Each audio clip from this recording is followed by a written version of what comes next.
ela foi considerada uma das mulheres mais sexys do Brasil, quando ser sexy era ainda um tabu. O nosso caso de hoje é sobre a Luz del Fuego e como a vida dela foi tirada de uma forma absurdamente trágica, servindo de inspiração até para um filme. Oi, eu sou a Naka e sejam muito bem-vindos ao Horror das Minas.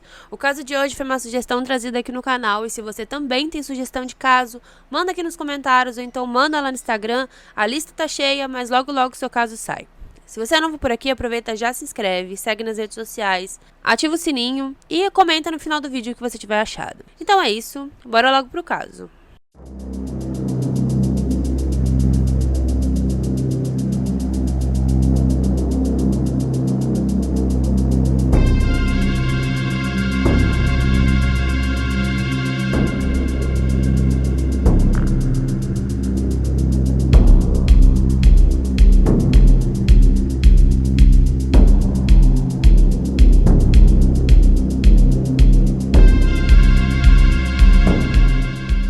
Dora Viváqua nasceu no dia 21 de fevereiro de 1917, em Cachoeiro do Itapemirim, no Espírito Santo. Ela vinha de uma família tradicional de políticos conservadores, onde ela era a 15ª filha do casal Antônio e Etelvina. Desde criança ela era considerada moleca, ela brincava bastante com meninos, brincava na rua, era completamente o contrário de todas as meninas da época e era considerada muito inteligente.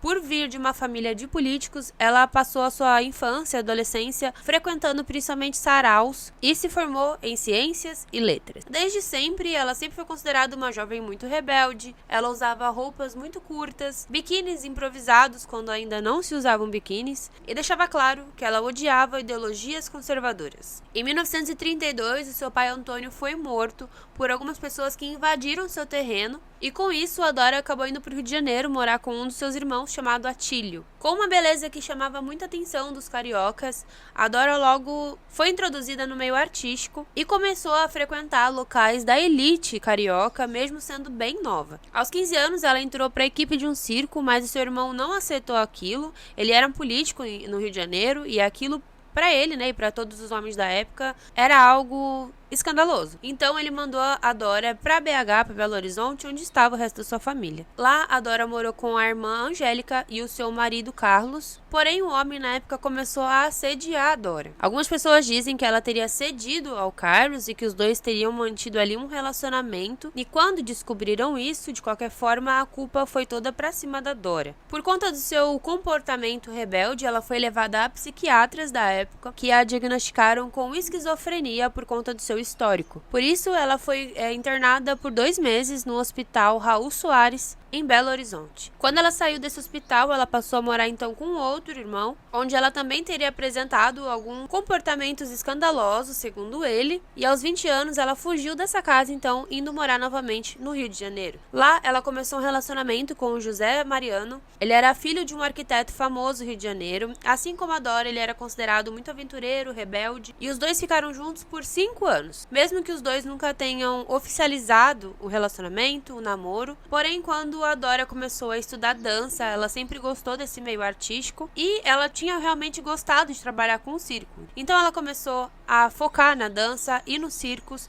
mas o José não aceitou de forma alguma. E por conta disso, eles terminaram o relacionamento. Então a Dora começou a estudar arte, estudar danças, mas ela não tinha muito jeito para isso, ela não dançava bem, e ela começou a se inspirar inclusive nas sacerdotisas da Macedônia, que era algo que ela já havia estudado anos antes, e ela gostava muito, ela tinha uma fixação por cobras. Então ela comprou algumas jiboias e começou a ensaiar dançando com essas jiboias. Em 1944, ela ganhou fama no circo Pavão Azul, sendo considerada a única, a exótica e a sexy bailarina das Américas, Luz Divina, e fazia suas apresentações com suas cobras. Ela foi a primeira artista brasileira a se apresentar nua e, obviamente, isso na época era um completo absurdo. Então, por conta disso, ela foi acumulando multas e diversas passagens pela polícia. Com todo o seu histórico, toda a sua fama, a sua fama de rebelde, né, na verdade, Luz Divina não era um nome muito forte para ela.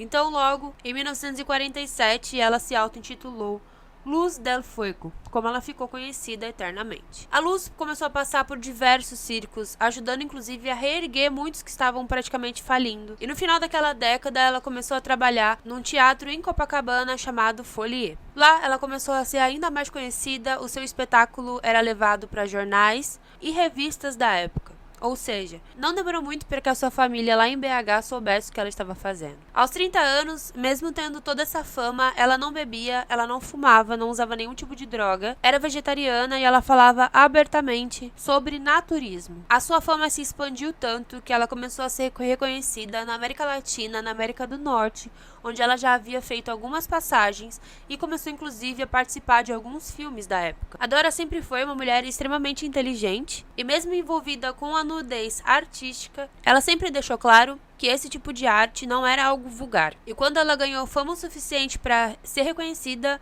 ela começou a falar sobre isso. Ela abordava assuntos como a fauna e a flora e se tornou a primeira apóstola do naturismo no Brasil. Ela inclusive se tornou adepta ao naturismo em colônias na Europa e começou a estudar sobre alguns filósofos existencialistas. Em 1950, ela retornou ao teatro, participando de peças bem famosas com atrizes como Dercy Gonçalves. Essas peças atraíram praticamente 200 mil pessoas no teatro, inclusive. Sua fama chamava muita atenção das pessoas que queriam ver quem era a dançarina nua que dançava com as cobras. Ela escreveu livros, criou uma revista sobre naturismo, mas a gente está falando do Brasil na década de 50. E se isso não é bem visto hoje, imagina naquela época. Então não demorou muito para que ela começasse a receber represálias. Em 1951, ela foi detida durante um espetáculo por atentado ao pudor. E em outras cidades ela teria sido inclusive expulsa do teatro. Inclusive em Juiz de Fora, um grupo católico conseguiu que ela nem chegasse a se apresentar. Em 1953 ela foi presa novamente durante uma festa de carnaval e ela teve que passar inclusive por exames de sanidade mental.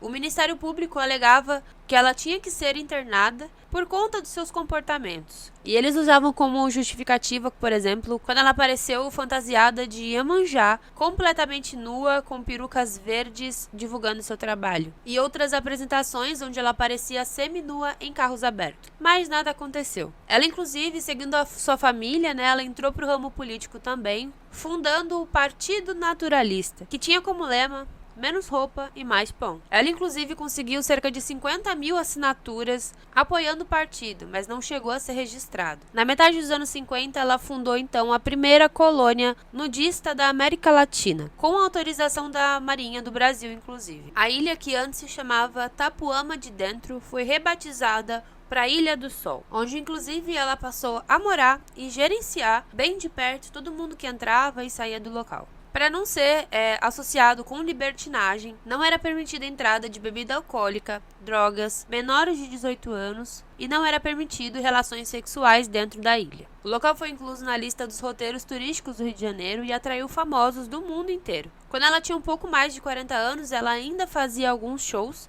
mas todo o dinheiro era dedicado à Ilha do Sol. Em 1965, ela alegou aos policiais que dois irmãos pescadores, chamados Alfredo Teixeira e Mozart, que era conhecido como Gaguinho, eles tinham ido mais de uma vez à Ilha do Sol em busca de dinheiro, teriam assaltado algumas pessoas. Segundo ela, eles também seriam responsáveis pela morte de um pescador da região.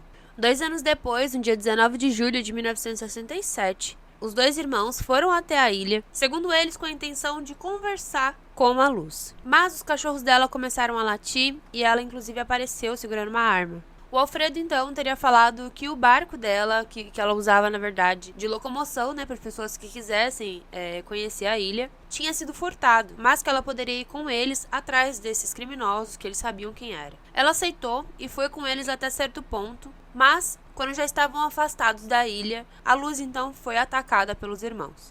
Primeiro, eles deram um golpe em sua cabeça e quando ela caiu, eles abriram seu abdômen com vários golpes de faca. Em seguida, os irmãos voltaram para a ilha, onde eles fizeram a mesma coisa com o caseiro Edgar e juntaram os dois corpos, amarraram em pedras e jogaram ao mar. E depois disso, eles foram até a casa dela e saquearam tudo, roubando várias coisas. Com o desaparecimento da mulher, muitas pessoas acharam que era tudo marketing para ela se promover, mas isso foi logo descartado quando encontraram uma casa completamente revirada. Iniciado então as investigações, algumas pessoas foram dadas como suspeitos, alguns ex-funcionários, ex-namorados, um chegou inclusive até ser preso sob suspeita.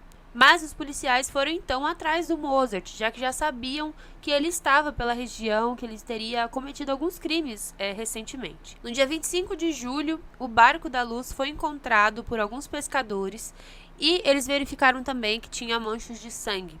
Então a polícia começou a investigar também pelo mar se encontravam alguma pista relacionada a isso. E então, no dia 2 de agosto, os corpos da Luz e do caseiro Edgar foram encontrados. De acordo com as investigações, não demorou muito para que o Alfredo então fosse pego pela polícia e ele logo colocou a culpa no ex-namorado da Luz, chamado Hélio, dizendo que ele teria oferecido uma recompensa para quem matasse a Luz del Fuego. O Mozart ele ficou como fugitivo e ele inclusive entrou em um tiroteio com a polícia, coisa assim de cena de filme mesmo, onde ele inclusive matou o investigador da polícia, mas logo depois ele acabou se entregando junto com seu advogado e contou toda a verdade, inocentando então o Hélio. Segundo ele, os dois irmãos haviam planejado tudo e eles tinham esse plano de vingança, de matar a Luz, devido a ela ter falado para a polícia o que eles teriam feito anos antes. Ambos irmãos foram presos e condenados a 31 anos de prisão. A história da Luz virou inspiração para muitos livros, documentários e até um filme onde a Lucélia Santos protagonizou o papel da Luz del Fuego.